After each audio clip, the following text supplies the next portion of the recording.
پلار یې خو مارشال شو نو لور یې اوس څه غواړي. سلامونه درنو لیدونکو، دا چې د دوستم لور څه غواړي کولی شئ دې ویډیو کې وګورئ.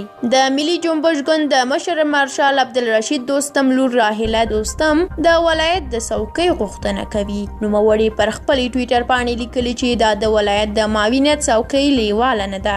د راحیله دوستم په وینا ښځو ته نه باید د دویم جنس په سترګه وکتل شي. هغې دا دریځ ولایتونو ته د ښځینه مرستیالانو د ټاکنې تر ژمنې وروسته غوره کړي. دغه دریځ سمو د مخکې ولسمشر غني اعلان او وویل چې هر ولایت ته به یوه ښځینه مرستیاله ټاکي. د دوستم لور وایي چې ښځې هم د ولایتونو هم وزارتونو او هم د ګوندونو د رهبرۍ وړتیا لري. راحیله دوستم چې د دوستم خیریه بنسټ مشرۍ کوي په ترکیه کې لوړې زده کړې کړي او د یو پوهنتون استاده هم ده. ویل کېږي چې هغه د دوستم مشره لور ده او د مور له مړینې وروسته د خپلې کورنۍ مورولۍ هم کړې ده.